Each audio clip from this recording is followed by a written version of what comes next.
Mile 1, 8:15. Really big week this week. Came off a really tough Saturday session and put in some good work in the long run. Really proud of Cole and Evan for the high quality of effort that they put in the last few days.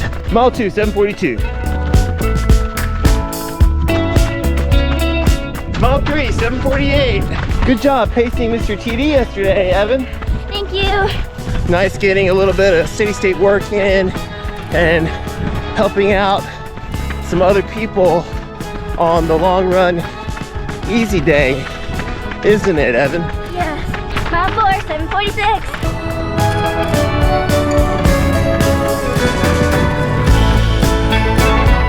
Mile 5, 7:39. Mile 6, 8:08. Mile 7, 8:20. Mile 8, 8:30. Running up Hicks Canyon. All right, I love it. Great start to the week. Monday recovery. Mile 9, 8:02. Mile 10, 8:23. All done. We got beat down by the sun today. I got my sweat on real good. I was flinging it all over Evan during the run. Sorry, Evan. But we're gonna get 20 more minutes of heat training time in the spa. Yesterday, my good friend TD had a long run, 18 miles with 10 miles of marathon pace. And those 10 miles of marathon pace were a continuous, unbroken long interval. I think continuous marathon pace runs get a bad rap. A lot of people get super nervous about it when it's simply running continuous at aerobic threshold. And sure enough, TD was also pretty apprehensive about the Sunday long run as well. But I would say that the continuous marathon pace run isn't the most important workout within a marathon training build. Sure, it's really good simulation because it gives you a chance to practice running at that pace, drinking and fueling at that pace, getting comfortable with it, and being able to talk along the way and look around and take in the surroundings and just be comfortable enough to be aware of where you're going, how you're stepping, all of your form, checklist items, as well as all of the other necessary things that you need to think of during a race, like calculating paces and time remaining and distance remaining. So the continuous marathon pace run definitely has its merits. However, I don't think it's something that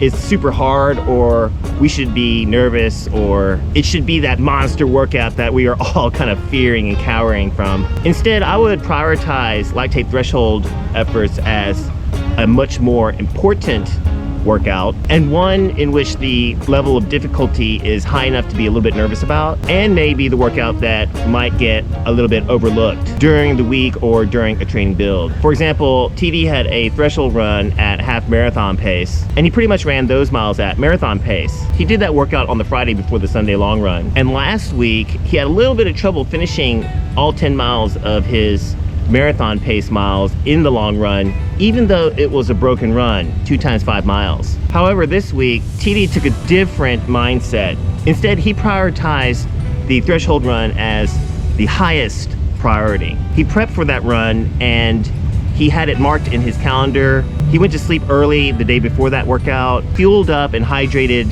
the day prior to and the morning of, and he took that workout much more seriously. And because of that, he nailed his threshold run every single mile, even on the inclines. And he was really honest, like it was pretty tough. And he was a little bit worried whether he was going to be able to recover, recoup, and get back into form for the long run 2 days later. And sure enough, on Sunday morning, he was still pretty apprehensive because he was still pretty tight from that Friday effort. But I told him that this is a long run and the beginning of it's easy, and his body will have time to recover at the front end of the long run running at easy pace.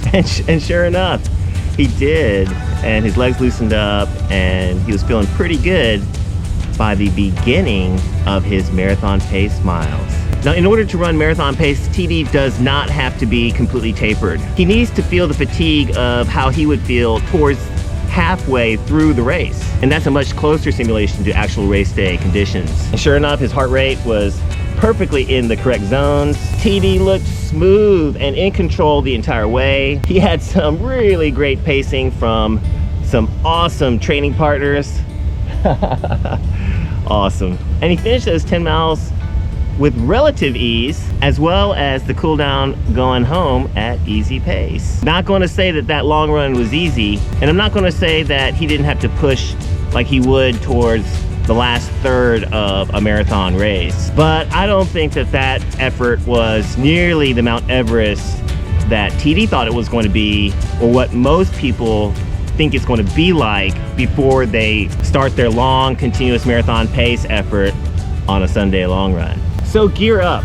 Gear up for those key workouts within the week to give yourself running economy, give yourself strength and lactate clearance capability, to give yourself experience running at faster paces so that marathon pace feels way, way easier and slower, and to give yourself the opportunity to have a chance at being successful during your marathon pace, continuous, unbroken, long interval. So that finally, you can give yourself a chance to improve your fitness week after week, day after day. Because remember, winning is being better today than we were yesterday, every day. Thanks so much for our fabulous Patreon team. We really can't do it without you. So much gratitude.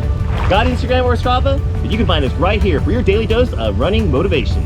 It's oatmeal and pancake time with strawberry sauce and runny eggs. I'm gonna go and get that going for the kids. I hope you have a great day and a meaningful run. We'll see you in the next one.